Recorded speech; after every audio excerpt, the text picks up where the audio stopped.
Hi, this is Dee, and you're listening to my podcast, Let Me Clear My Throat.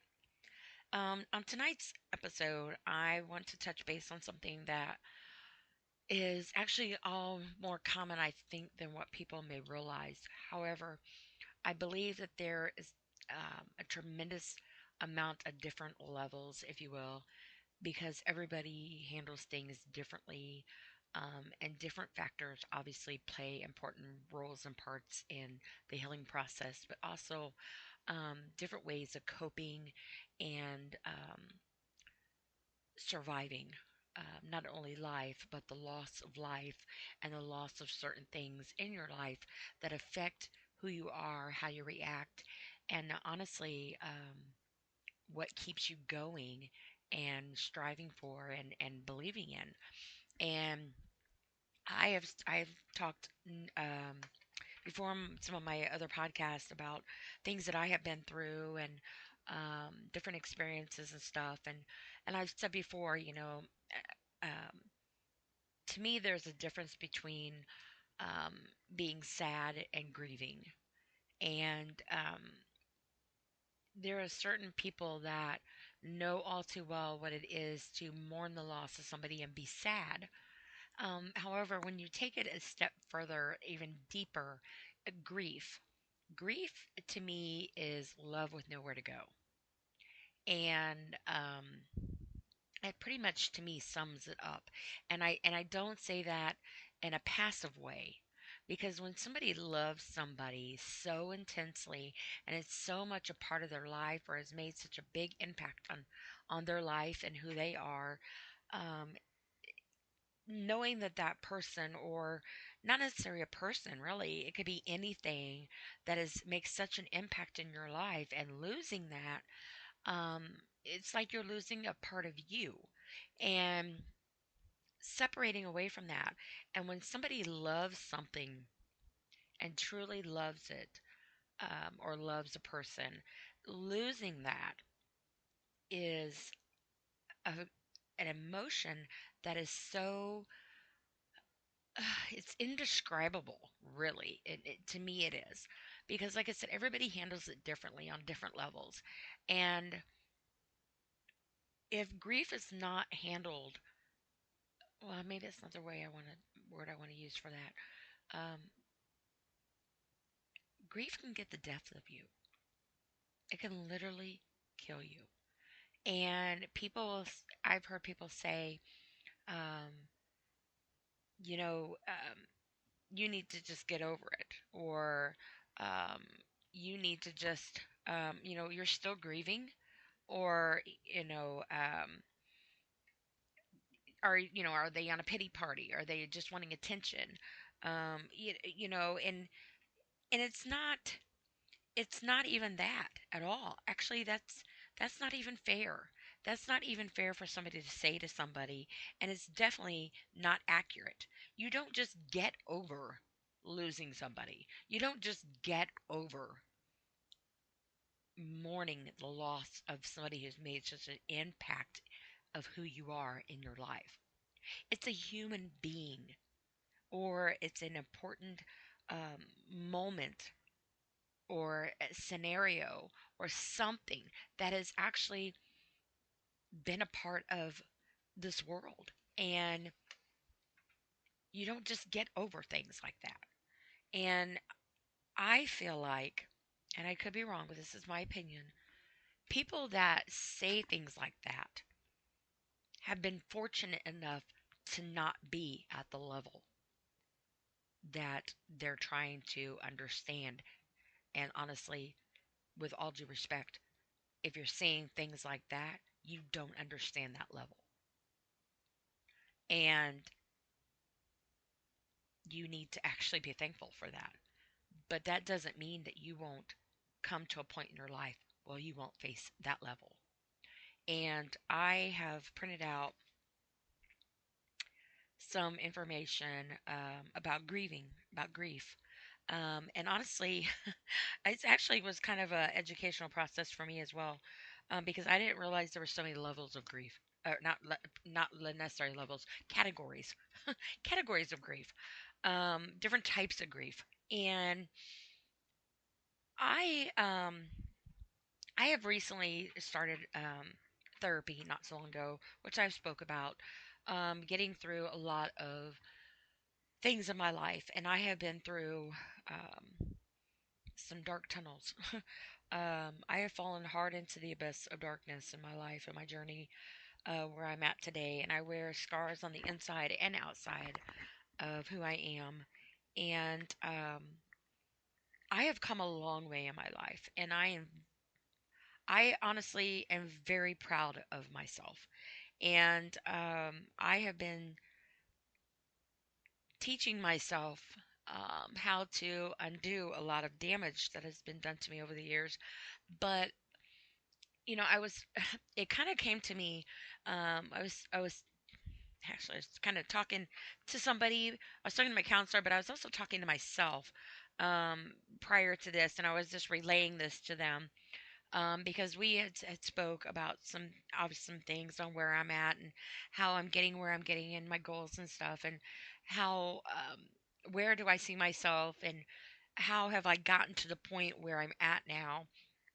I'm trying to reteach myself, and I'm in the early stages of learning how to uh, relive and regrow and reflourish and blossom and however you want to word it. And I basically told them, I look at myself, I'm teaching myself. And right now I'm in preschool, but it's a start. And um, there's no right or wrong way to deal with such levels of life and trauma that somebody goes through, because everybody deals and handles things differently. And I will say I have learned a lot, um, trial and error, but also standing on the edge of falling off of a metaphorical cliff. And I honestly believe I was I was on that edge. And I have talked about before how, I classify myself as a surviving suicidal victim. And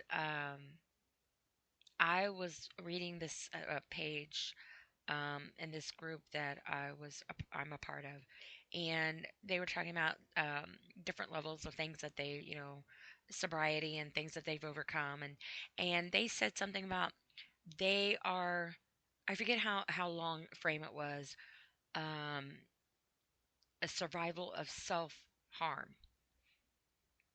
And I responded back and I said, I have never thought of it that way. And I used to self harm myself, and I've talked about that. I used to look up ways on how to die, how to kill myself. Um, I've also have self mutilated myself, some unintentionally, but I actually used to punch myself in the face. I would hit myself. I would look in the mirror and I would call myself names. I would put myself down. Um, I would belittle myself.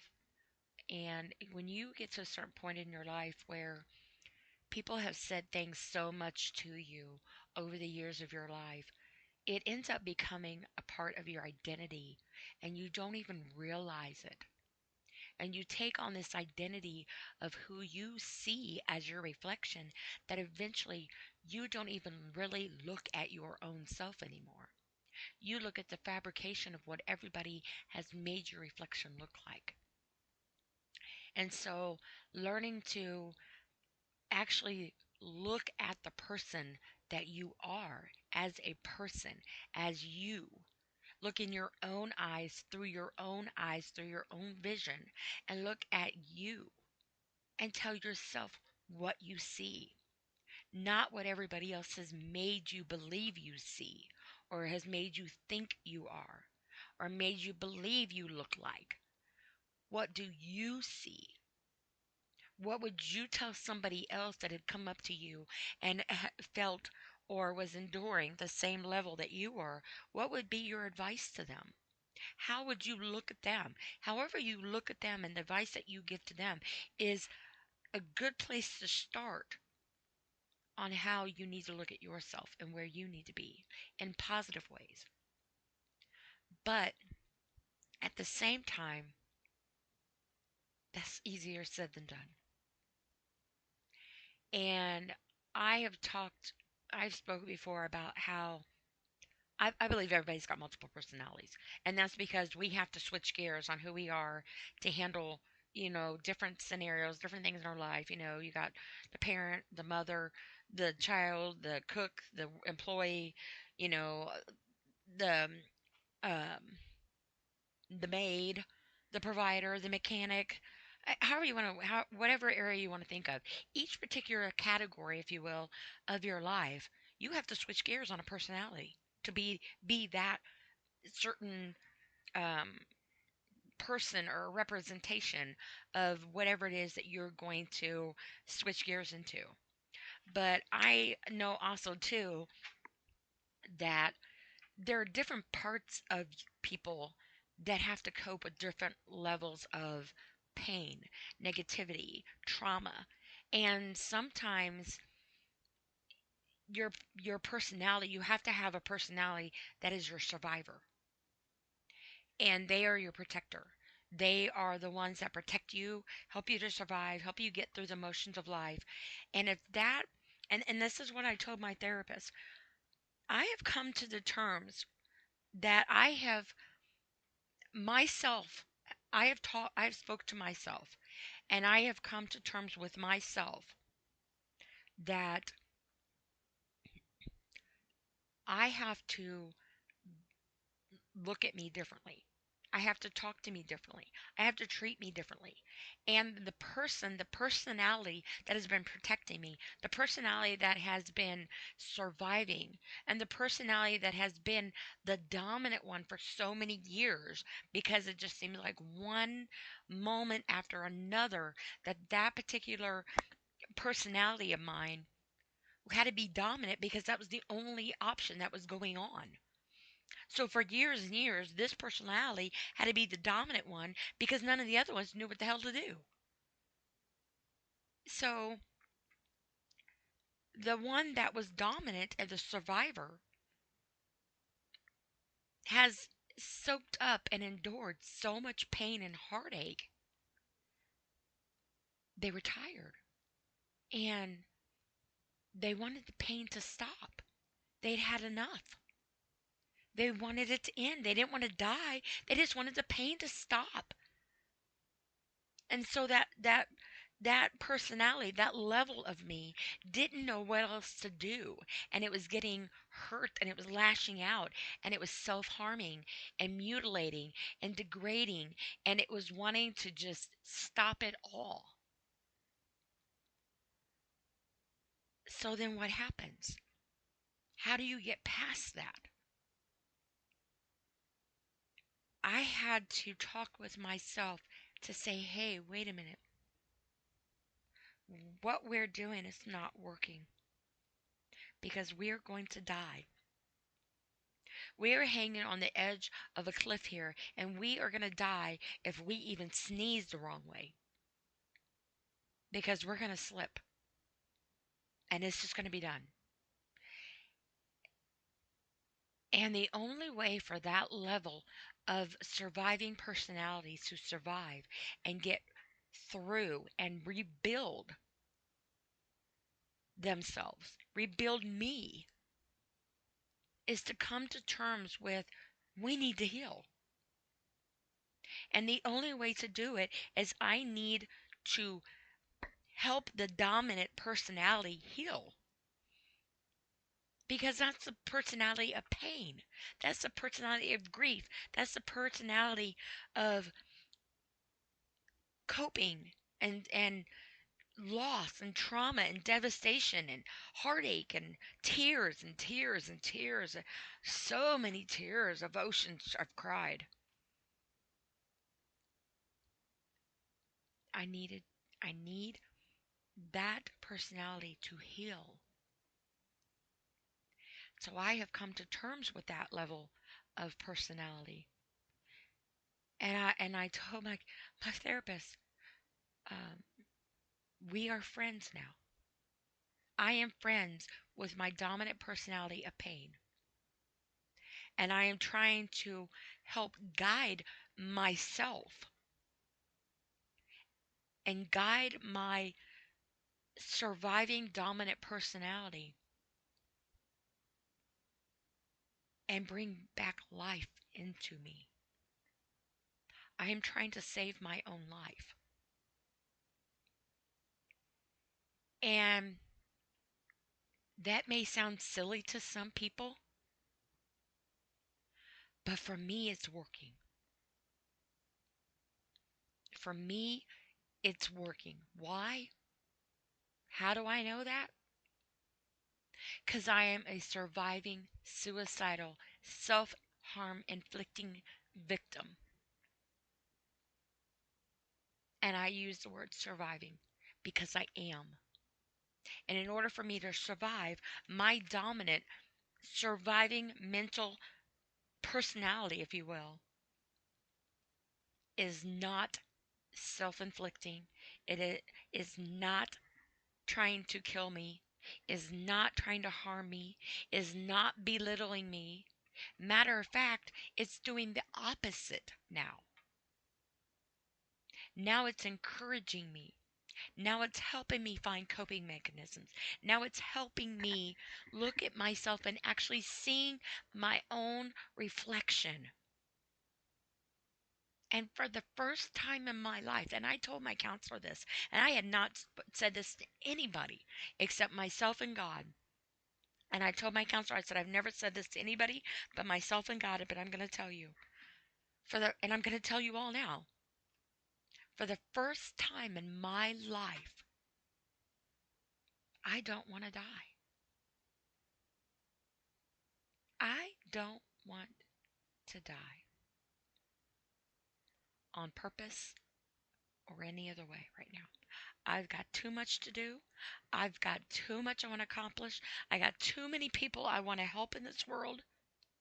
I got too many things I want to do and places I want to go and things I want to see. And I was so busy letting go of me to hold on to everybody else. I was falling. I was the one falling. And I was grieving not only all the trauma in my life and everything I was going through, but I was grieving the loss of myself. And I saw this posting one time. Instead of everything in your life that you have lost, what is the biggest tragic loss you've ever endured? Without hesitating, I replied back, myself. Myself. And I have spoke about how this time of year is really, really hard on me. Um, but it's there are so many people that are going through things on different levels that sometimes they feel like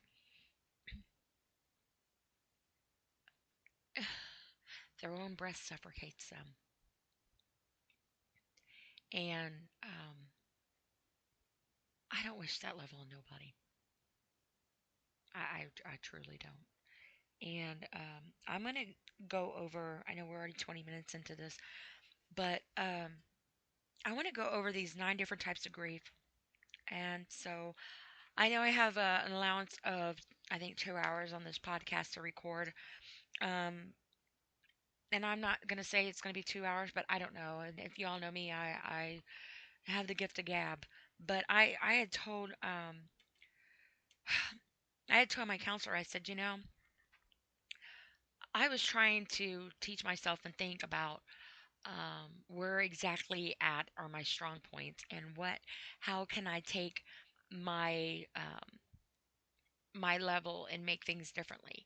And so I said to myself, I said, I need to figure out what is my biggest trauma, my biggest heartache, my biggest level of demise, if you will.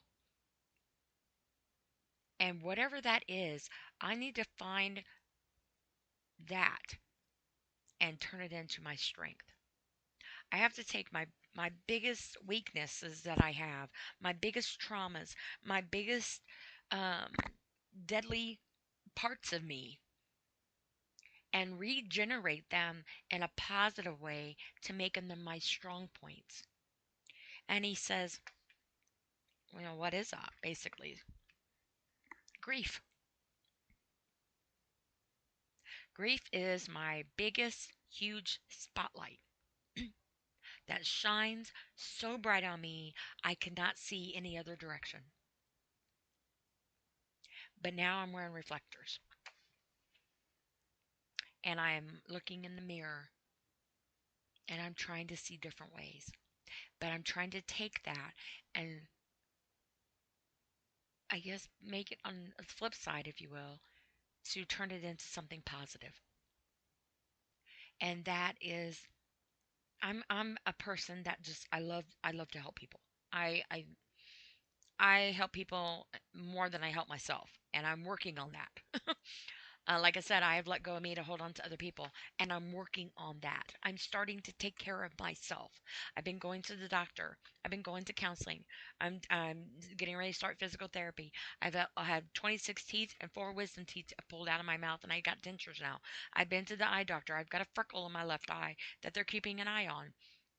Um, I'm taking medication. I have PTSD, OCD, bipolar, um, OMG, WTF. I mean, they're, they're all there. Um, but people think anxiety and depression and grief are just words. And maybe to some people they are. But to other people, it's a matter of life and death, literally. And like I said, I'm going to read over these.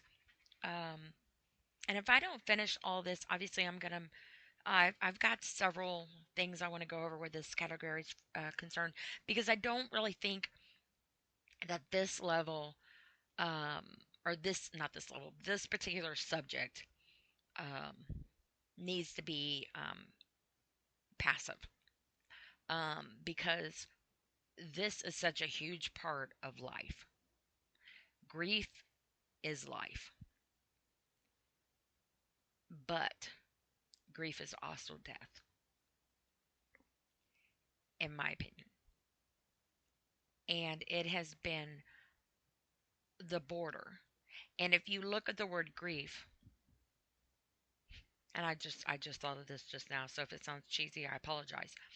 But this just popped in my head. GRIEF.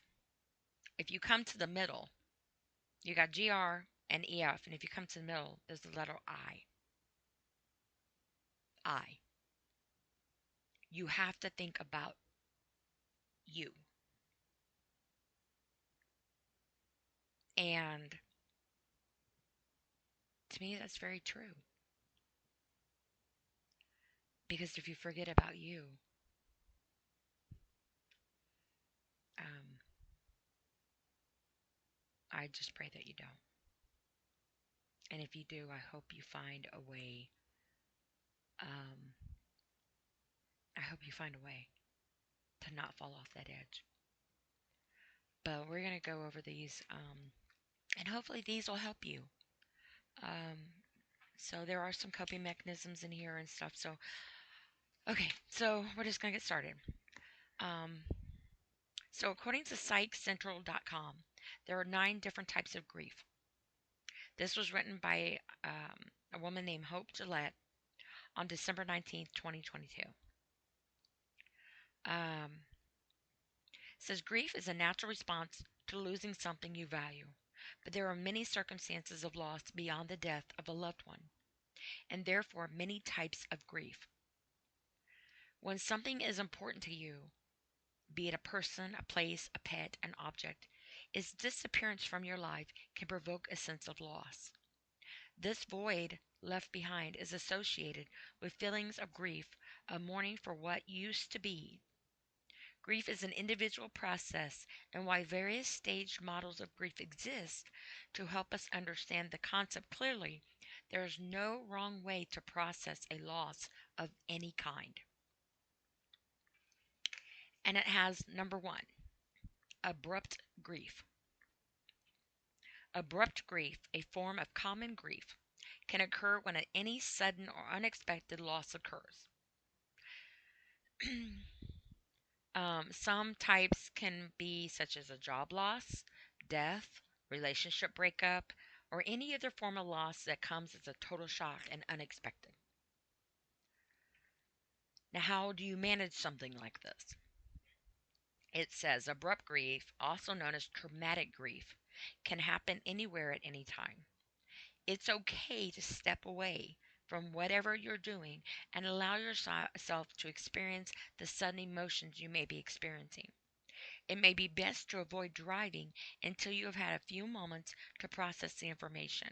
Maybe calling a trusted family member or a friend for immediate support can help you. Now, I have spoke about this before in a different podcast. When you get in a certain level of mentality of survival of your mind and your emotions, that's easier said than done. Um, when your level of mental um, pain and anguish and survival mode and um, a feeling of not knowing where to put your feelings, how to deal with your feelings, knowing how to take your next breath without it choking you. When you get to that level and you're in that state of mind, thinking rationally is not always um, a given. Saying, "Oh, I'll just call you if if I'm feeling like this, or I'm just going to go do this when I'm feeling like this." That's not always the case. Because when your mind is altered, when your pain is so severe, when you are in that darkness, your rationality of thinking and reaction are not the same as if you were not in that mode. So saying, somebody saying, "Well, I don't, call me if you need me," and you're like, "Okay, yeah, I will," and maybe you intended that, but when you get to that level, you don't know how to reach out to anybody because you can't even reach yourself. And I've spoken before, I slept 5 days in a row one time because I didn't want to, so I wouldn't do what I didn't want to do to myself because I couldn't cope. And I knew that. I was trying to be a smart, non wanting to be suicidal person, but didn't know what else to do person. And people are like, so and so hasn't called me, or I've tried to call them, they don't return my call, or whatever. When you are grieving, when you are depressed, when you are in that level of darkness,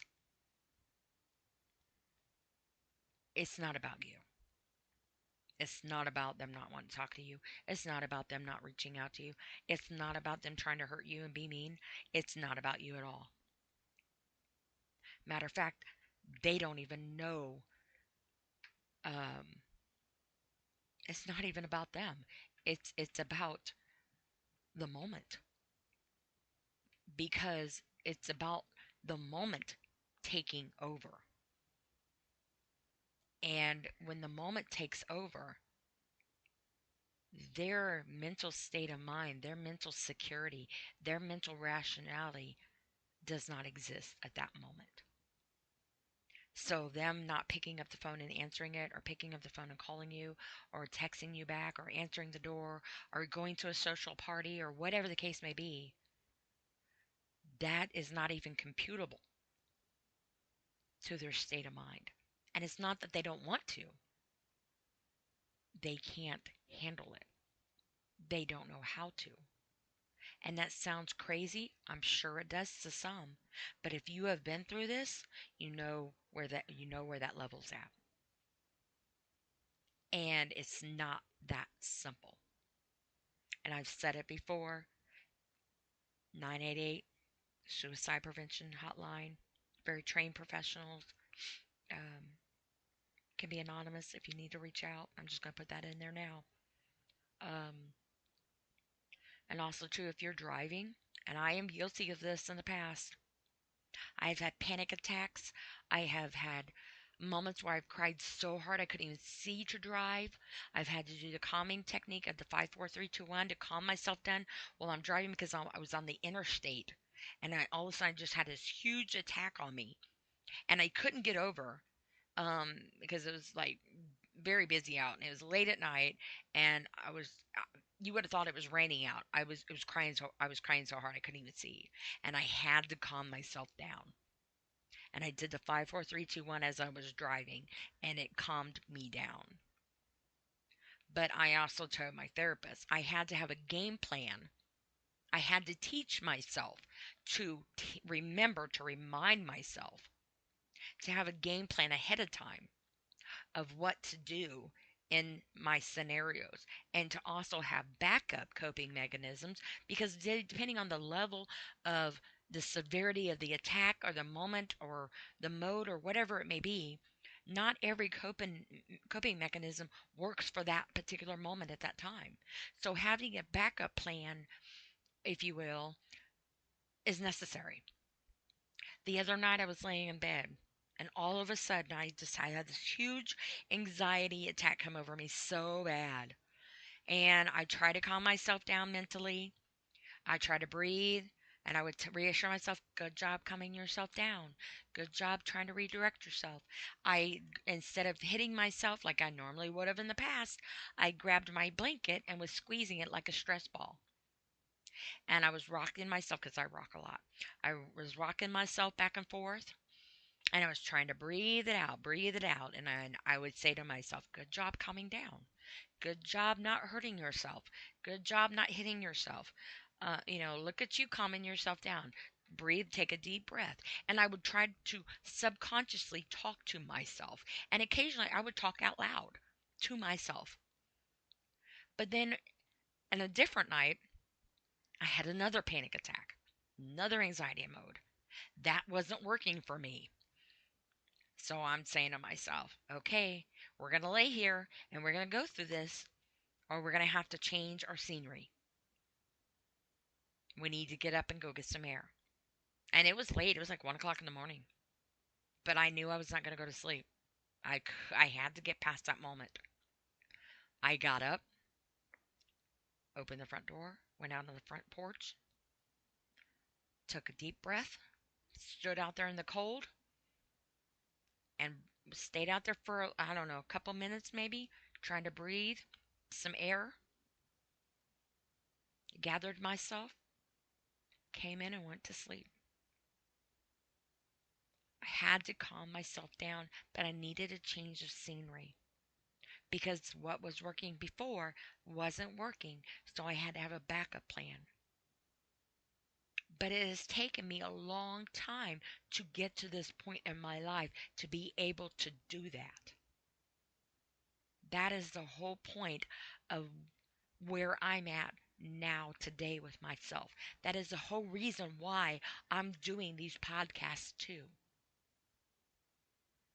It's not necessarily just for everybody that I'm talking to because I don't know who I'm talking to. Right now, I'm just in my craft room looking around, watching squiggly lines. But I know that people hear me. But I hope that people listen to what I'm saying and can feel what I'm saying, but also at the same time can take what I'm saying in a way that helps them as well. Because even if I just help one person, I have made a difference. Even if that one person is me. So that's where I'm at. So abrupt grief is an explanation point of importance. It really is. Second one is prolonged grief. This too, I think, goes with abrupt grief, honestly, in my opinion, because it has been for me. Prolonged grief and is any grief that stays with you long term. It can often interfere with your daily life, and if it reaches a level where there is significantly impairs important areas of function. It may be diagnosed as prolonged grief disorder, also known as complicated grief. Prolonged grief disorder is defined by intense longing and preoccupation with thoughts or memories of a loss. Research from 2021 found it's a condition that tends to present an anxious and depressive avoidance behaviors. Complicated grief can last for months or longer with emotions that look like depression or anxiety, and this makes it difficult to feel like getting out with others or enjoying things you did for fun. Now, how do you manage this? It says resolving prolonged grief may require the guidance of a mental health professional. Prolonged grief specific connective behavior therapy can help you reduce grief related thought avoidance while finding new ways to process grief without intense feelings of anxiety, anger, or grief or guilt. Kind of goes hand in hand with what I was just saying, actually, because it all intertwines. It really all intertwines. Absent grief. The absence of feeling grief when you experience devastating loss is also a form of grief. Absent grief can occur when you're not able to grieve because you are numbed by shock, denial, or dissociation. This can happen if it's death of a sudden or traumatic. Denial is a significant contributor to why one may be experiencing this type of grief. Also, too, if you can't mourn the loss of somebody, like for instance, I talk about a time where I lost my dad a couple years ago, and I take care of my mom. Um, I have not really fully been able to properly grieve. I don't know if that's even possible. How do you properly grieve somebody? I have not been able to deal with my. Um, I have not been able to deal with losing him.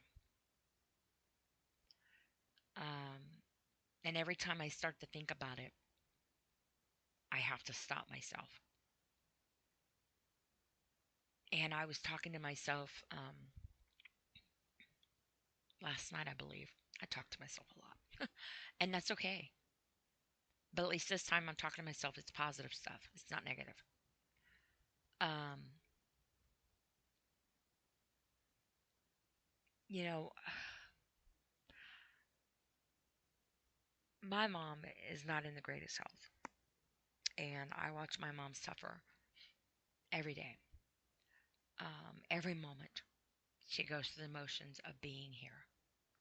She's grieving the loss of a man she was married to for about 40 years. And she's blind, disabled, bedridden. There's more things wrong with her. I could tell you the things that are not wrong with her more than the things that are. Or, be easier to do, I guess. Um, she struggles so difficultly just to be able to get out of bed, to go to the bathroom. I help her to get back and forth. I help her get in and out of bed. I bring a tray to her bed for her to eat. She is able to lay on her left side only. She can't sit up. It hurts. She can't move. She can't hardly walk. I have to guide her to walk. Um, and when she's very, very weak, because if not, she'll fall. Because she um, is losing the use of her legs. Um, my mom and I used to do everything together back in the day.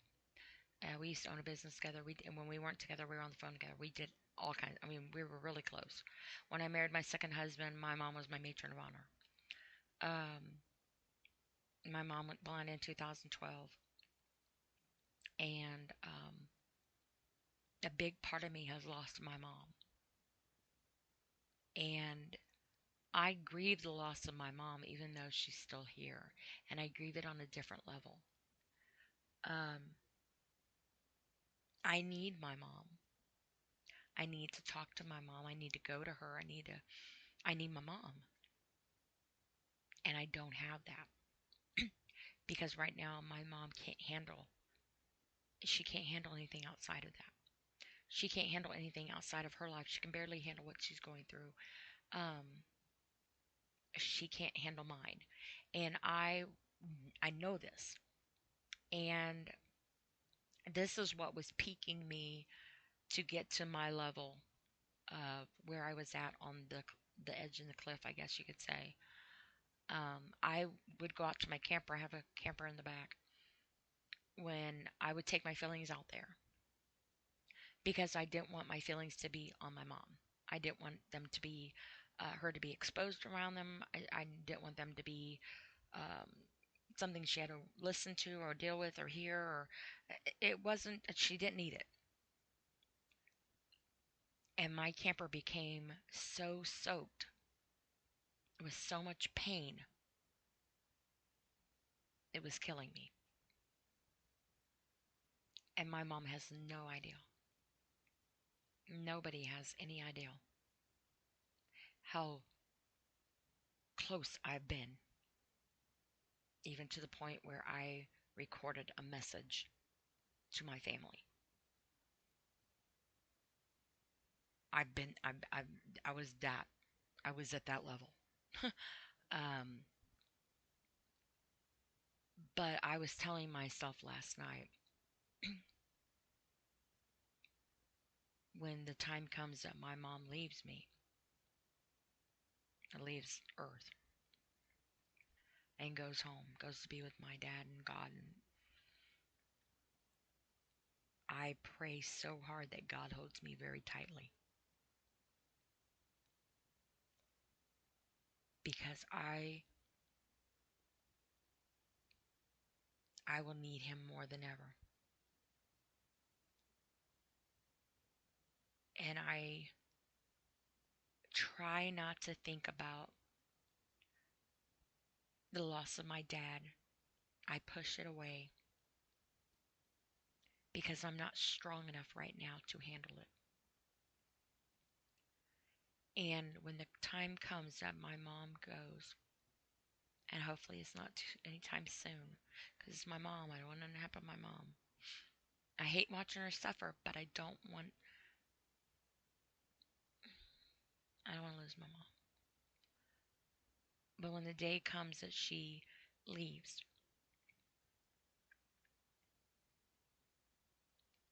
it will be a double whammy for me because reality will be so far up in my face. Nothing short of a miracle and God will be able to save me. And I know that. And I am trying to,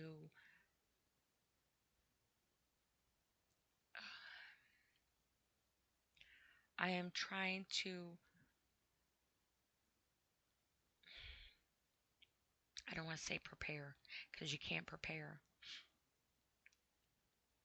I'm trying to throw some miracle grow on me to help me grow faster so I could be strong enough to handle that more than what I am at this moment, if that makes sense. To me, it does. Um, I'm not strong enough for that right now. And I know that sounds stupid because nobody's strong enough to lose their parents. Um, but I know that when I lose my mom, I'm going to have to grieve my dad at the same time too because they are a package deal. I push the grief of my dad away right now because I put myself full force into my mom, into taking care of her. I have no outside life. I don't go nowhere. I don't do nothing. I very rarely talk to anybody. One of my my very best friend, I didn't see for like a year because I can't leave my mom, and I don't have outside help from, you know, she just has me basically, um, for reasons that are whatever they are.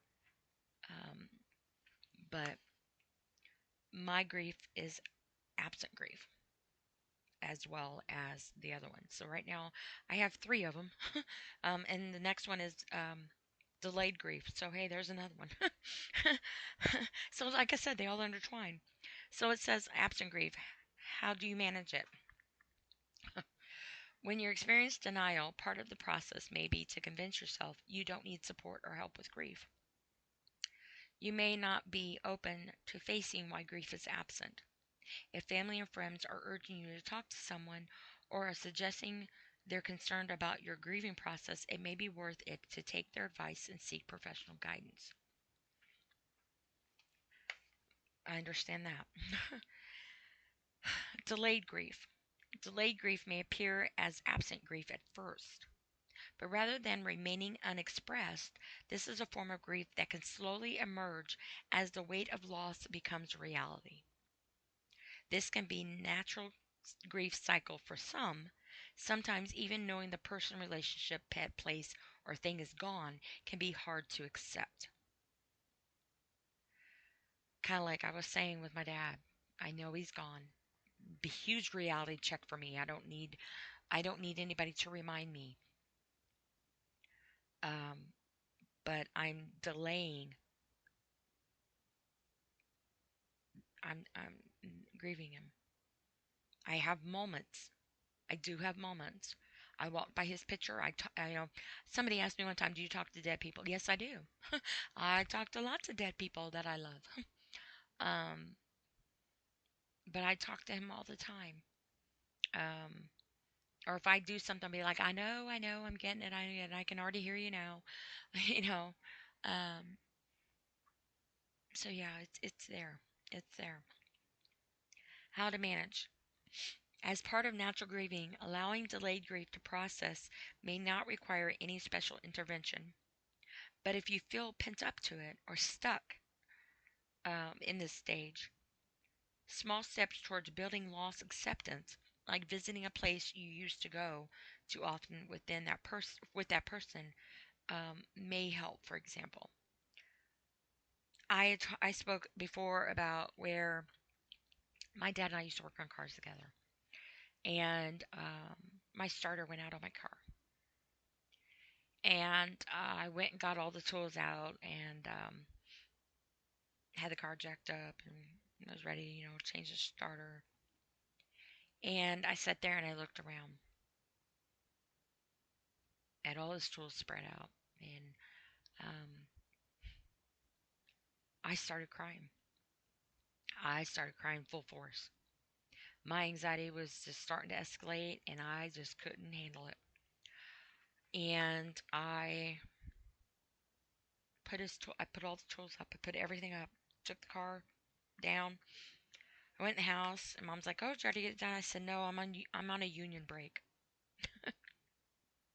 She said, "On a union break?" I said, "Yeah, I'm on a union break, Mom. I can't right now. I can't. I can't handle it." It hit me like a ton of bricks. And 3 days went by, and I told Mom, I said, "I'm gonna go put the starter in the car. I've had a long enough union break. I need to get it done." Because also too, I didn't like not having a vehicle in case I needed, emergency for Mom or something. Um, so I went back out there, got all the tools back out, jacked the car back up. Um, I was having a difficulty reaching one of the bolts. I was like, okay, where's the extension? Where's the ratchet? Um, and where's my 10 millimeter? Where's this one? Disconnect the battery. Blah blah blah blah blah.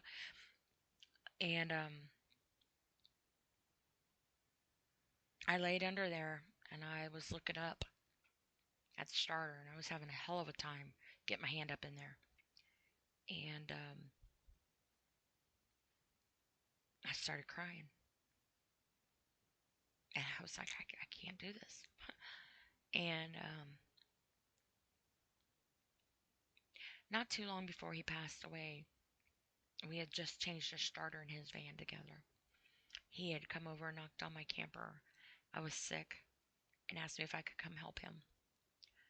He couldn't get his hand down in there. His hand was too big or whatever. Plus, he shook a lot, real bad. And so I got under there. And he was handing me the tools from above and holding the flashlight and whatever. And we were just kind of talking, going through it, whatever, and changed the starter. And anyway, I was laying under my car, and I took myself back to that moment. And I just tuned everything else out. And I could actually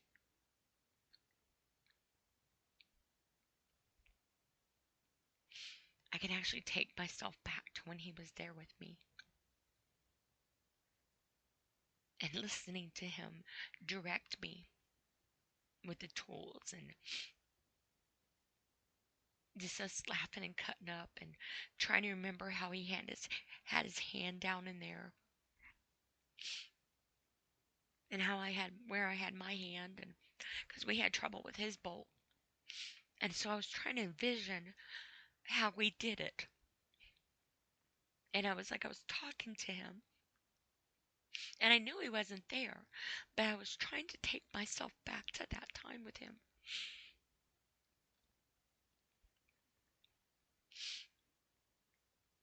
And I did it. I did it. And I got up out of the car and I was like, look at me. I did it. We did it. And that was probably one of the hardest things I ever did. So, yeah, taking yourself to a place and getting through it is very hard. And if you are able to do that, I applaud you because it's um it's a moment that freezes you in time. And not everybody gets unfrozen and keeps going, you know? Metaphorically speaking, I guess. Sorry, I'm a sensitive person when I start talking about things because it takes me. This is me. This is me. I'm not going to apologize for having. I'm a human being. And I've been through hell and high water. And I am very candid on my podcast. I have broke down crying so many times in my podcast episodes. But this is me. This is life. And I'm not going to sugarcoat it. As mom says, I don't sugarcoat things. I'm not Frosted Flakes. That's what she says. So, but this is me. So, um, anyway, I'm gonna move on here. um, Disenfranchised grief. Experience loss can be difficult as it is, but when your loss is stigmatized or degraded by society, it can add a layer of distress known as disenfranchised. Let me start over here. Disenfranchised grief. Now my nose is all runny. Sorry. You think it's funny, but it's not. Okay, we're not doing comedy. All the comedians out of a job, and I'm trying to be one. Uh-huh. Okay. Okay. So anyway, finish on here. This is a this is a grief category that isn't really highlighted enough. It relates to when your society or culture does not recognize your loss as valid. This can come from a lack of awareness or education around specific topics such as suicide, substance abuse, substance misuse, STDs, leaving a religion or a faith, religious faith, religious faith, and many other topics. So, how do you manage it? You may not be able to change your culture or the society. That's you may not be able to change your culture or society that's responsible for your disenfranchised grief, but you can find support networks that empathize with your loss and recognize what you're experiencing. Speaking with a professional in a mental health may be the first step. A therapist can guide you to support opportunities that can help you gain a sense of grief validation. Helping spread education and awareness about stigmatized topics may also help with this form of grief. Obviously, society and culture can be very vicious, and people are very judgmental. People are bullies. Um, People are mean, um, and it has an impact. And I was saying earlier, I'm trying to undo all my years of life that has made me to the point that I was ready to be done with life. I remember when I was a little girl, way back in the day, um, I was probably maybe, gosh, 7, 8 years old, maybe. Um, yeah, I'd had to be like 7 or 8. I was laying in bed next to my mom, and we were having a conversation about something I don't remember. But I used to tell my mom all the time, I wish I could take my head off and shake it out and put it back on. What 7 or 8 year old says that? This one. I had been through so much trauma in my life already at that age. um, that it took a big toll on me. And through the years of my life and growing up in society and um, different types of lifestyles and scenarios, um, it's played a very big havoc on my well being. So, this actually, I never realized this was a thing. Really, I really didn't. So that's something. So far, I've got 5 out of 5. um, wow. Let's see. So the next one is collective grief. No wonder I'm a mess. I'm working on it though. I'm in preschool. I'm working on it. um, Collective grief. Sometimes loss can affect a nation, people, a culture, or the entire world. The community level form of grief is known as collective grief. It's an experience common after tragedies like war, mass shootings, hate crimes, violations of human rights, things of that nature that basically involve a multitude of people. Maybe the loss of a celebrity, even. Um, this is how to manage. Coming together in groups can be a powerful way to move through collective grief with others sharing the experience. Visuals, memorials, peaceful protests, marches, ceremonies, there's just a few opportunities that can allow you to express your grief. In some situations, such as hate crimes or human rights violations, activism may help you manage collective grief by providing a sense of purpose and justice. Well, like for instance, 9/11. That's an example, a huge example. Um, Climate grief. Um, Climate grief and ecological grief, often used interchangeably, are terms used to describe a sense of loss related to the environment. As awareness of environmental concerns grow, it can be natural to feel a sense of loss as ecosystems decline and natural resources are lost. You may also feel a sense of loss to climate grief, known as, I'm probably going to butcher this word. Yes, I am. Solus, you know what? Can I just spell it? Solastalgia. C-O, that is not even a C, that's an S. Jeez, I'm Pete. Okay, let's try this word again. Solastalgia. Talgia. So last talega talega. You get the point. It's known as this word. or, or an inmate longing for the good old days when the environment was less manipulated and words were not so complicated. I added that last part on. Goodness gracious. Okay.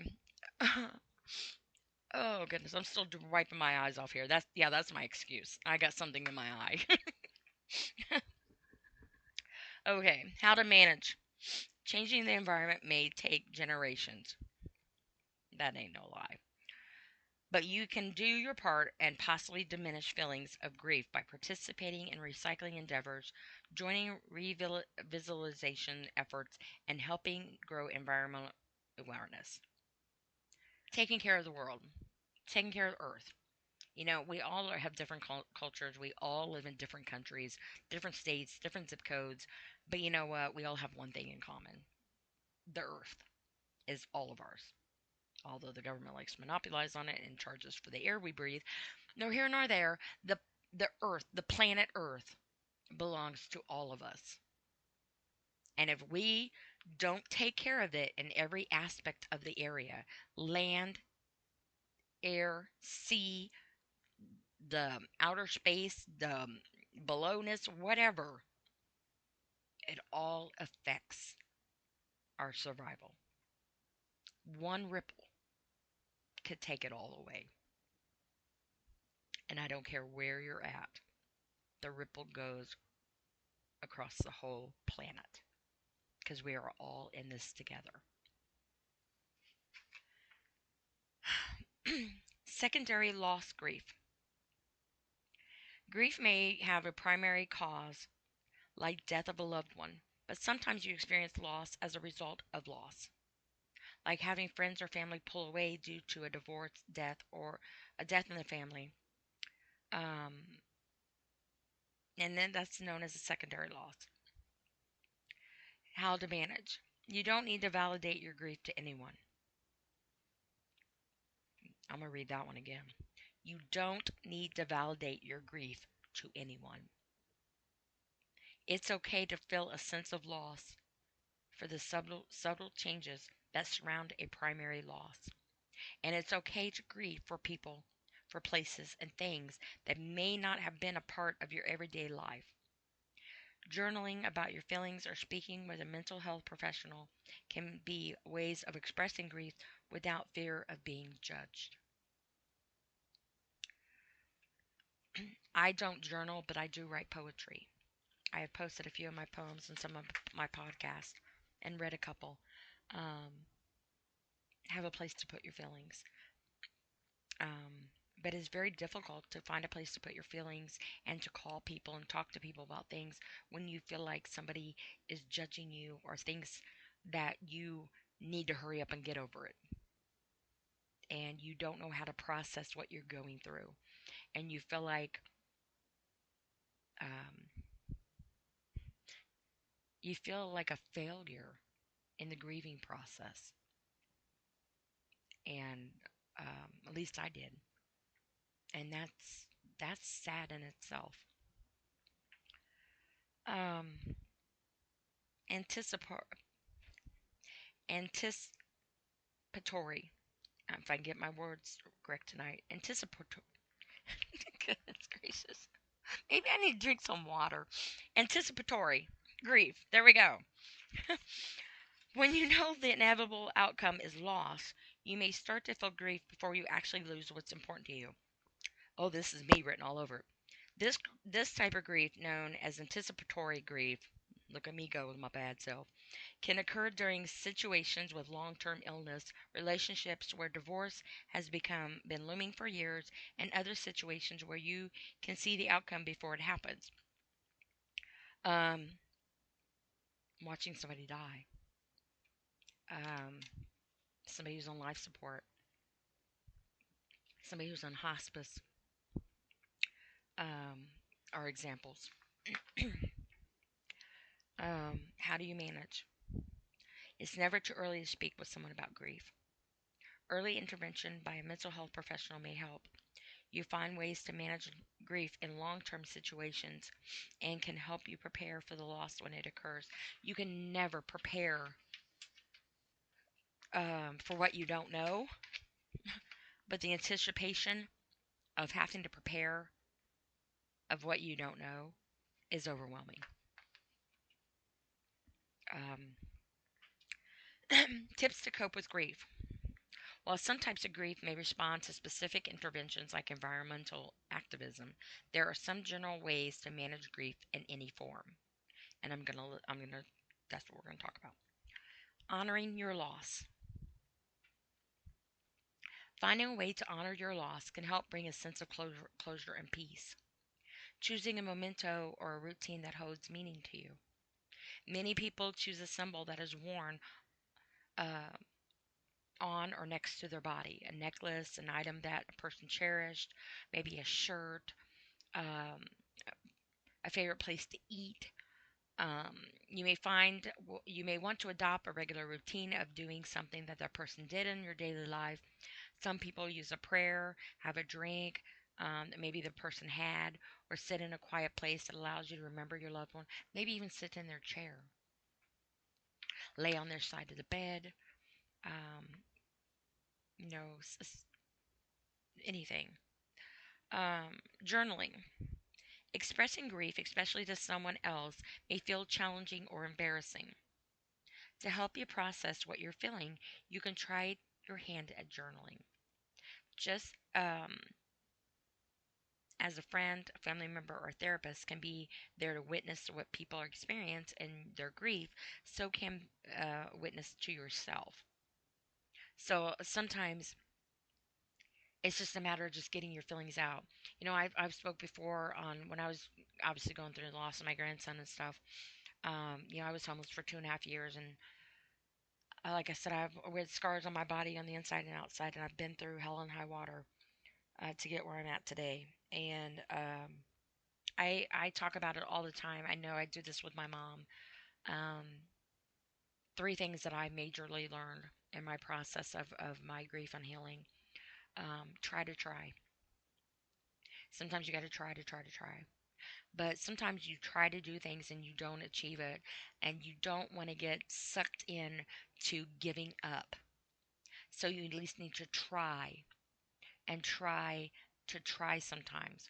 And eventually, when you try enough, eventually you can accomplish that moment. Sometimes it's just sometimes it's just opening your eyes. And that may sound mediocre to some, but that is a huge deal. Because there are many people that don't make it that far. So just try to try. Second, remember to breathe. Normal breath and oxygen is great. Please keep doing that. But remember to breathe through your anxiety. Breathe through it. Try to find coping mechanisms that work for you. If you have to, try to think of them ahead of time. Trial and error. Try to do your research on what works for you. Um, and I do the 5 4 3 2 1. I know there's one. It's like the 8 second, or um, I forget exactly how it is. Um, but there's different coping mechanisms. Try to breathe through your anxiety as much as possible until the change the scenery. Go outside and get a breath of fresh air. Change your scenery. Change the moment. Change the moment. Third, and very most important, I wish I knew, but I guess it wouldn't have worked had I known it ahead of time. I guess I don't know. I guess I'll never know. What I found to be life saving: find a place to put your feelings. If you don't, it will consume you and it can kill you.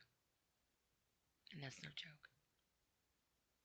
I have a program that I do. I do a lot for the homeless, but we have a thing where we do collection for teddy bears, and we like to dress them up and give them to people that have lost loved ones and stuff. I call it bearing it through the holidays, but it's actually bearing it through life. Um, I have I'm I have a teddy bear I sleep with. My mom has a teddy bear she sleeps with.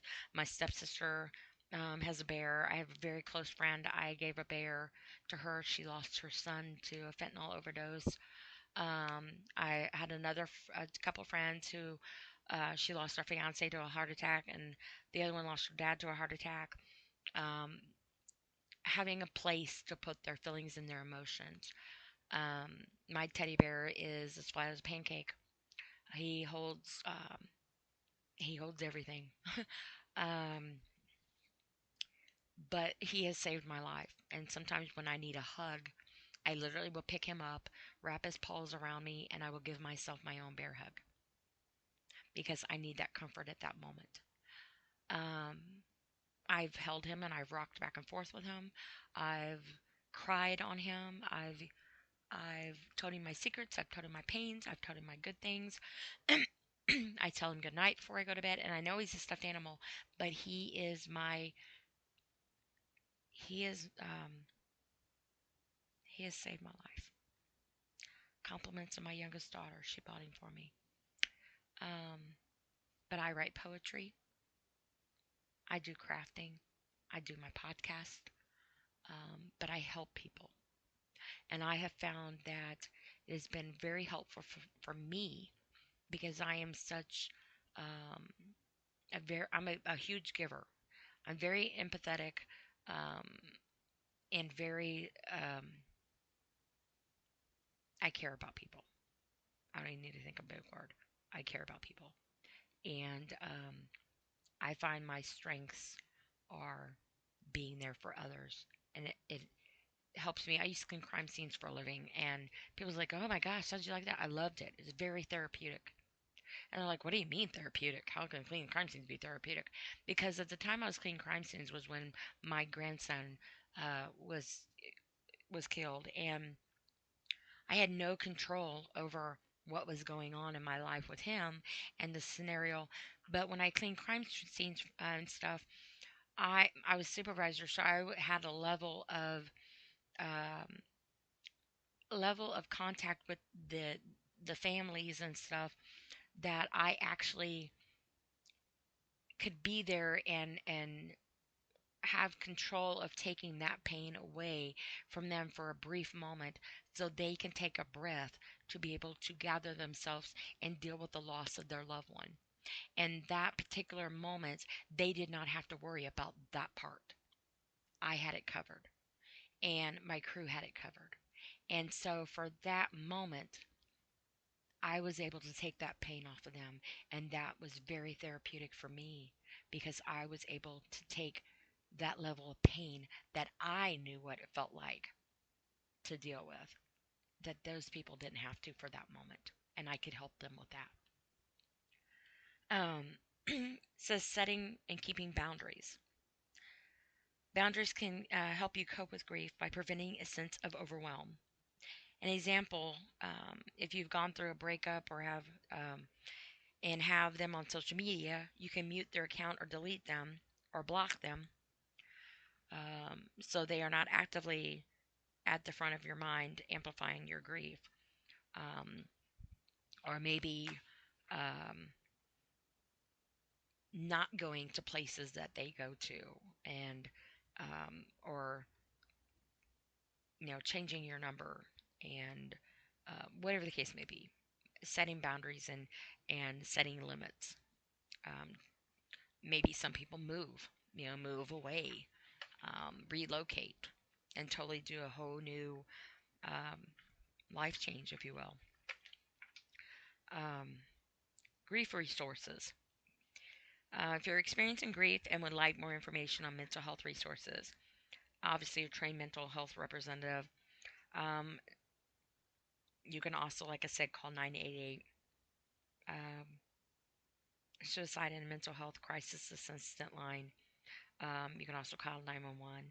There's treatment centers in your area. You can look them up.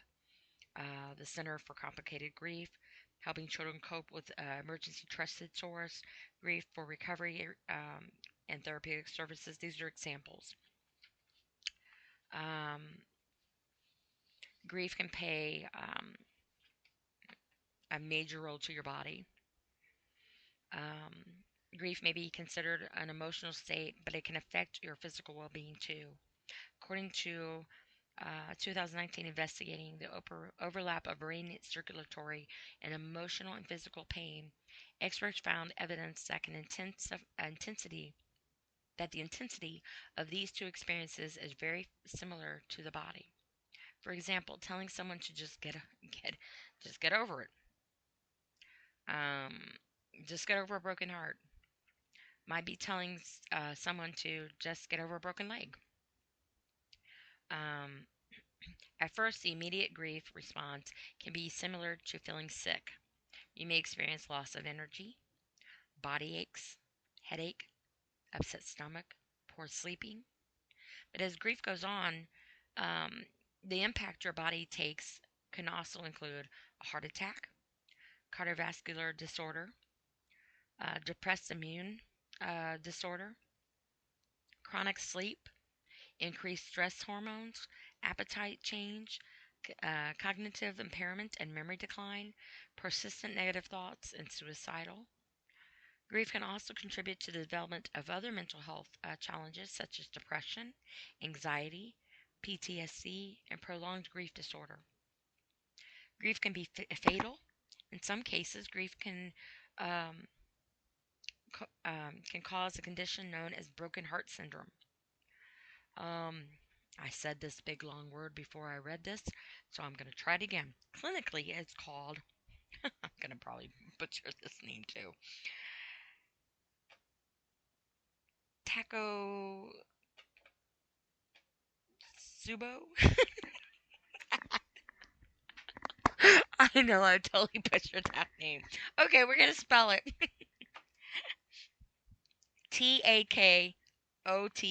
Takosubo. Taco, Tacote Subo. Makes me want to say consume type.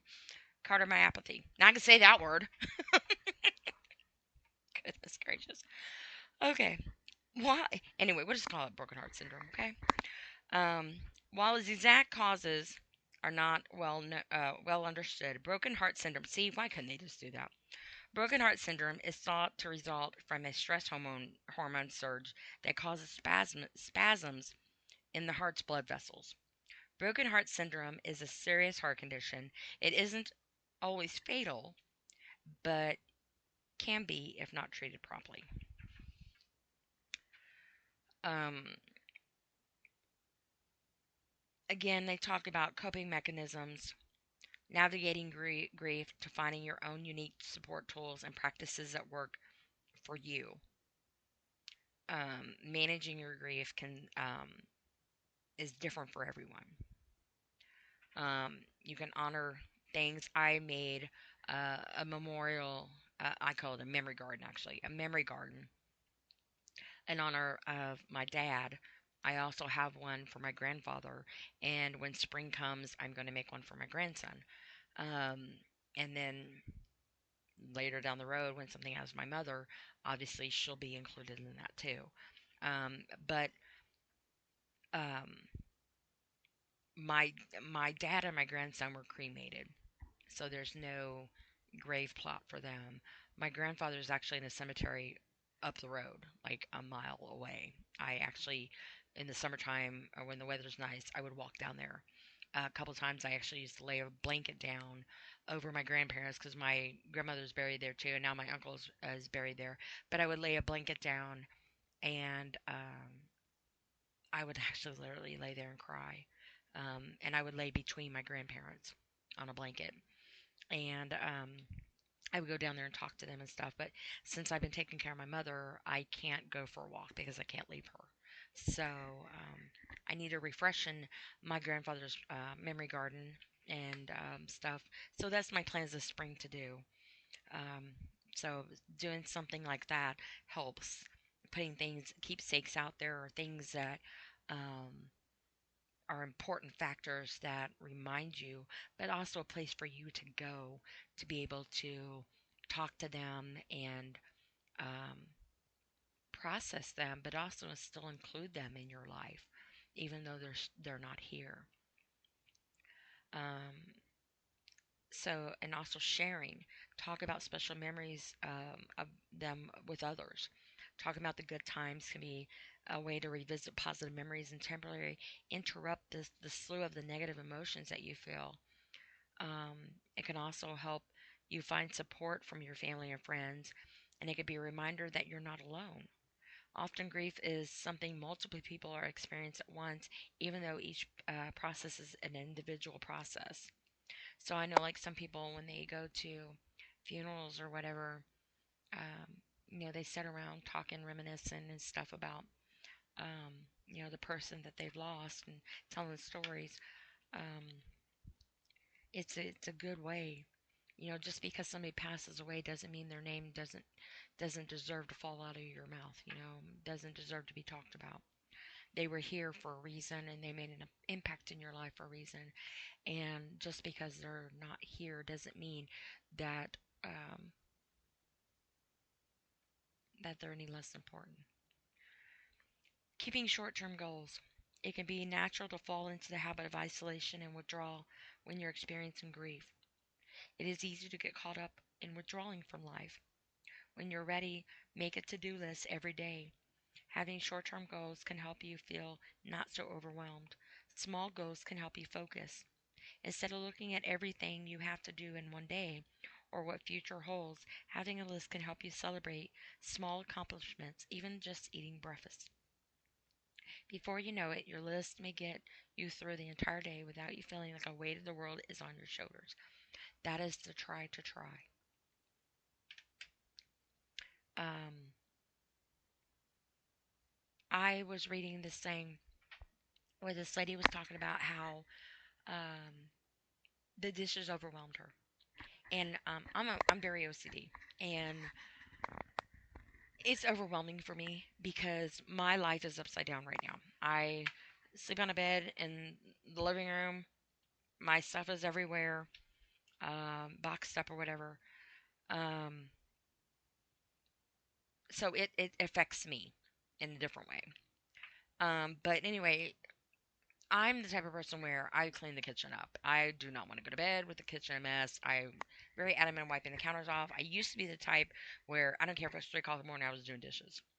But now I have so much responsibility, so much going on with me. I'm exhausted.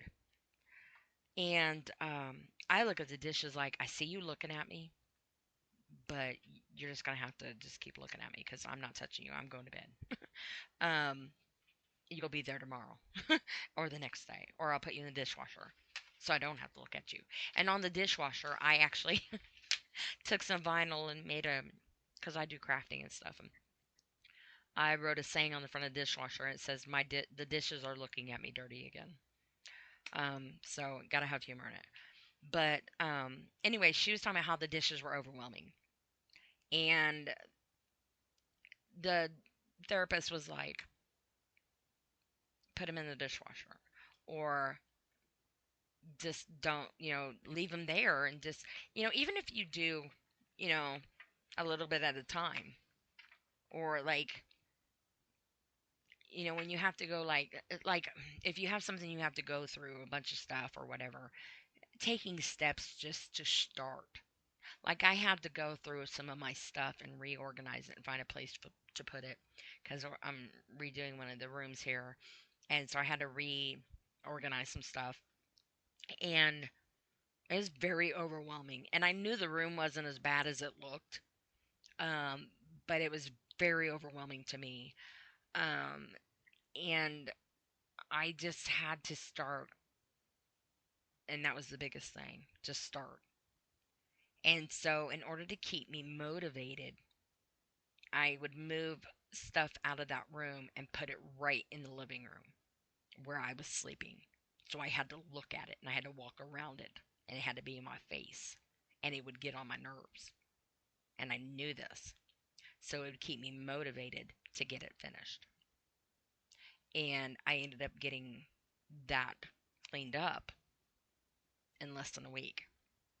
And when I adamantly did it, obviously. Um, but it was taking steps. Now, keeping a list. Yes, I'm a list person. But if people are like me, you either forget where you put the list, You forget you have a list. Um, the list is in your pocket and you don't get it out because you think you remember what's on the list, but you find out later that you forgot things on the list. Um, so a list doesn't always work for me. So, but I am a list person. The list is just not a me person. If that makes any sense. It doesn't make sense, but anyway. Okay, moving on. Um, where was I at? Being kind to yourself. It's natural to experience grief. There's no wrong way to express emotions or loss. When people around you can't relate to your experience, they may inadvertently make you feel guilty, embarrassed, or shamed for feeling the way you do. It can be important to know what you're feeling is natural. Accept whatever thoughts and feelings you are having, with the exception of self harm or harm to others, simply means that you are a normal person. Having normal but understandably upsetting reactions to the loss of your loved one. One way to be kind to yourself is through self care. Eating right, focusing on healthy sleeping habits, remaining active can help your body and mind when healing from grief. Um, Sometimes I don't go anywhere because I'm here with my mom. But I will primp, I call it primping, in the bathroom and do my hair and makeup. And I won't go a damn place. But it calms me down. And it used to keep me from going back to bed. I would do my hair and makeup, and then I knew I wasn't going to go back to bed because I didn't want to mess up my hair and makeup. I just did it. But then it got to the point where my depression got so bad, I would do my hair and makeup and then go to bed. Um, or I would do my hair and makeup and I would leave like I was going to go somewhere. And then I would drive all over the city, no lie, and I would just drive back home and I'd go to bed because I just didn't feel like going out. I changed my mind, and I have done that. Now I don't go anywhere. I'll do my hair and makeup just because it does calm me down sometimes.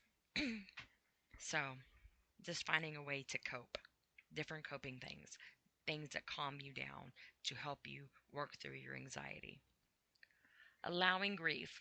While staying active can help you work through your grief, as opposed to not allowing yourself time to grieve, make sure you take breaks. Some people try to work literally through their grief, which is a type of avoidance. Hold space and make time to grieve. And then it talks again about journaling, expressing your emotions. Um, it's anything, you know, having somewhere to put your feelings. Um, Letting yourself cry. Tears release oxytocin and endorphins, which relieve physical and psychological pain and helps calm your body. In 2017 review into human phenomenon of weeping found not only did it serve as a self-soothe mechanism through endorphin release, but it also communicated the need for support to those around us. Weeping also had mood stabilizing properties related to emotional release. Now, when I would go out to the camper and I would cry, I would get so overwhelmed in my tears. I couldn't stop crying. And I would start coughing. I felt like I was going to throw up. I would start choking on my own air. um, I couldn't breathe. I would bend over, like, try to get air, like, try to gasp for air. Um, and sometimes I would just literally so intense, I didn't know how I was going to stop. It was that bad. Um, and sometimes I would do this um, on occasion, actually. It was actually very, now looking back, it was really something. Sometimes I would do that so immensely that, um, I would cry and I would pray and stuff. And all of a sudden I would feel this calm over me. Not always, but sometimes I would calm down and I would fall asleep. I have laid in the middle of the floor, bawling my eyes out. Um, my dad passed away in the bathroom. I gave him CPR on the bathroom floor. Um, I have laid on the bathroom floor, bawling my eyes out, where he had laid.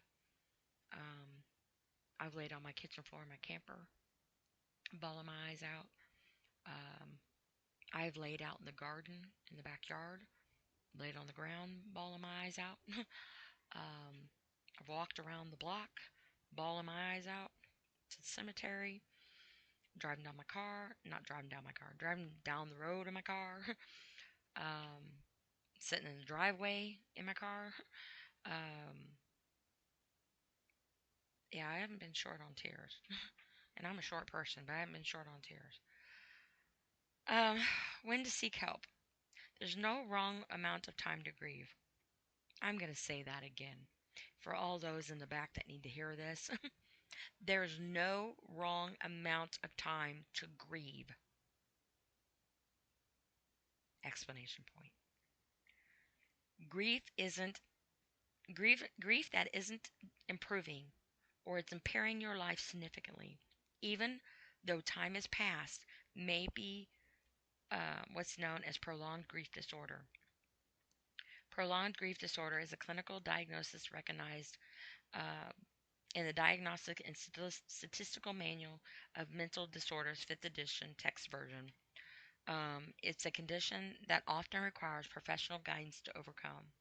You may often benefit from speaking with a mental health professional if you feel grief coincides with depression, anxiety, or PTSD symptoms. Um, so basically, we're going to recap this real quick, and then I'm going to give my final thoughts. Recapping. There's no normal way to grieve. No normal form of grief, and there's no wrong amount of time to grieve. Some types of grief may be more complex than others, more long term, and more require professional guidance to work through. It's natural to grieve loss. If your grief feels too intense or long or is impacting your everyday life in negative ways, please talk to somebody, seek professional help. It's a whirlwind of pain and emotions that may make you feel stuck uh, when loss happens. Creating memorials or sharing positive memories may help you to manage your grief. It's okay not to want to focus on managing grief right away. Grieving is an individual process. There's no right or wrong way about it. Um, you can come back from grief. Symbolism, memorials, journaling are just some ways to cope. Everyone's grieving is unique, but over time, grief can negatively impact everything in your body, from your mental health to your immune system to your cardiovascular system. Um, and it is very important to um, to know that it's normal not to know how to handle it, and um,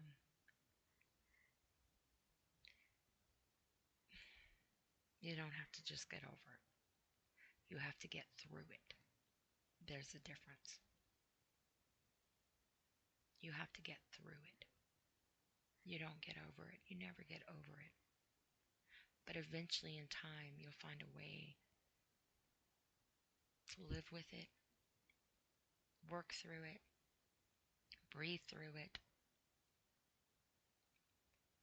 and occasionally you'll discover that you'll have moments. They'll come in waves. They will come in waves. The first year is one of the hardest years of your whole entire being when you lose somebody. but it will come in waves, and it will eventually get doable. And it's not going to happen overnight. It might not even happen in a couple years. I didn't start doing life again with my grandson's loss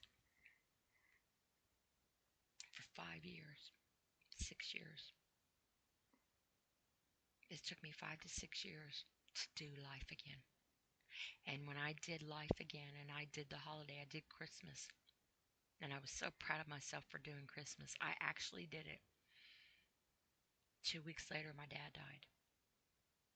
Had I not done Christmas that year, I would have never had another Christmas with him.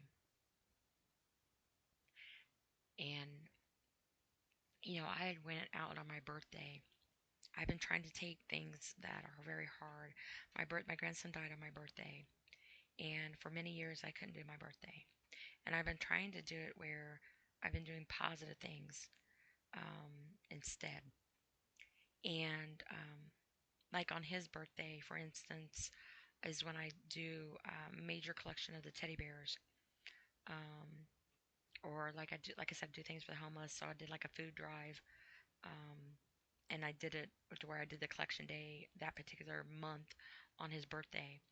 And so I was trying to take the day that was special and make it special. Even though it was marked with pain and heartache and tears, I was trying to reorganize it, if you will, into turning the loss around into something that was positive and happy and beneficial, not only for myself, but other people as well. Trying to bring back life into life. Um, but on my birthday, I had went to Texas Roadhouse, and I got dressed, and I went by myself. I spent my birthday by myself. We went out on my own, and I went to Texas Roadhouse, and I got a table, and I sat there, and the waitress come over, and she said, "Oh, you look really pretty tonight." I was like, "Thank you, it's my birthday." And she said, "Oh, happy birthday." And she started talking to me. She sat down, started talking to me, and come to find out, um, this was in January. January 23rd was my birthday.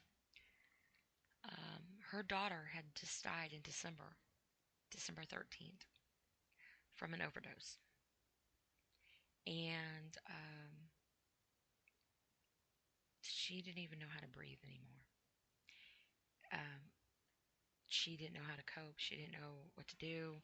Um, she's just going through the motions of being here, she said. And her and I had a very lengthy conversation. We exchanged phone numbers, became friends on Facebook. Um, and I told her, I said, "You have my number." And I said, "I'm going to tell you this." I said, "If you get in that dark place, if at all possible, please try to be strong enough to plan ahead of time to pick up that phone and call me. And I will breathe through it with you." And I said, "One thing that I do want to say to you," and I explained to her about the way going through waves and all that. I said, "One thing that I did that I regret, but there's no instruction manual, if you will, on how to cope with loss and grief, and nobody handles it the right way. There's no right way to handle it." um, but one thing I did, and I told her, I said, "Do you have a wife and, or not a wife?" I said, "Do you have a husband and kids?" Well, wife too, but I said, "Do you have a husband and kids, or are you married and have children?" And she said, "Yeah." I said, "One thing I will tell you so strongly that I wish I was strong enough to do, that I regret, don't forget them. Don't forget them. They are still alive. Do your holidays. Do your special occasions. Do your moments. Make your memories. Take your pictures. Remember they're grieving. Remember they're still here. They still are alive. They still need you." I was grieving so in depth. I didn't do holidays. I didn't do moments. I didn't do pictures. I didn't do special occasions. I didn't do life. And my youngest daughter suffered because she didn't have her mom. She lost her mom. She was taking care of me, trying to keep me alive. And she was a kid. And I told her just promise me the best she could not to forget them. And she told me she would. She would definitely try. And that's one thing I learned. And that's one of the biggest things I wish I could change. When you lose somebody, the grief is so overwhelming and you lose yourself. But if you have other children or other loved ones, other family members, even friends, anybody, and especially yourself, don't forget them. Don't forget you. Had I have continued to not do life and keep forgetting my family and my children and myself and my dad, I would have missed out on having the last Christmas with him. And I would have had to live with that. And if you are going through anything, my heart goes out to you. It's no joke. It's nothing to laugh about, anybody to laugh at you on. It's not anything for anybody to judge you on. If people say things to you on you need to get over it, or you're still grieving, or you're on a pity party, or whatever it may be, just know that they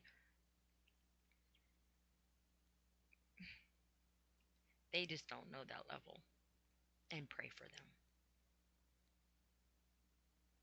because that's all you can do. And 988 is the suicide prevention line. Know your resources in your area. And I say this because I know your mental state of mind, it will come in spurts, it will come in waves. You will not always be strong. But when you have moments that you can get a breath of air, take advantage of that moment to try to find ways to save your life. Because this world is a better place with you in it. And if all you did today was open your eyes, I am very proud of you. Because I know all too well how that feels. Like I said, I made myself sleep 5 days in a row so I wouldn't do something I didn't want to do. I didn't want to die. I just wanted the pain to stop. And the first time in my life, I want to live. There is hope. There is redirection. Don't give up. Remember to take a breath and just reach out if you are strong enough. But also, too, people out there that know somebody's going through something, don't be so judgmental. They can't always reach out. If they can't reach out, you reach in. And that's what we all need to do for each other. And honestly, it helped me. Get yourself a teddy bear. And if you need a teddy bear, let me know and I'll find a way to get you one. I have some. Or if you have a child or something that's going through grief or loss of a loved one, they handle grief differently. If if adults don't know how to handle it, how do you expect a child to? So, just remember, grief doesn't know age boundaries. And kids are not equipped, and they should not deserve to have to save their loved one. But just don't forget them. And if you, like I always say, one thing in your life that you have that is more precious and you just can't get back, it's your time. And if you have given your time today to listen to me, thank you very much. From the whole bits of my heart, thank you. Because I know that as a part of your life you will never get back, and you have taken the time to dedicate listening to me. And I very much appreciate that. And I pray that whatever you are going through,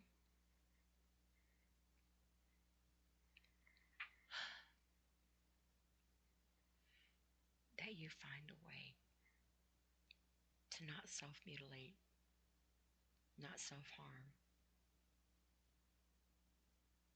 and remember to look at your reflection in the mirror.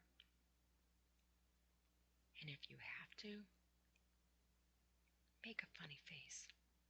Tell yourself a joke. Make friends with your surviving personality, because that personality needs to heal too, because you are one and the same. And that's what makes you. So, again, I thank everybody for their time and their dedication. And I pray wholeheartedly for all of you. And I do. I pray before I go to bed every night. And I pray wholeheartedly for this world and people that are going through things. I don't need to know your story. Um, I don't need, unless you want me to know. I have no problem listening. I'm always, um, I'm always an ear away or a message away. Um, I mean, honestly, I am. It has to work around my mom, but I am. And but please don't give up. The world is a better place with you in it, and your loved ones are happier with you here. So, on that note, I will let everybody go. And look at this, I kept it under 2 hours, an hour and 47 minutes, 48 minutes. Anyway, I hope this helped some people. I hope this helped you if you needed it. And if you have any suggestions or any information, please, by all means, feel free to share.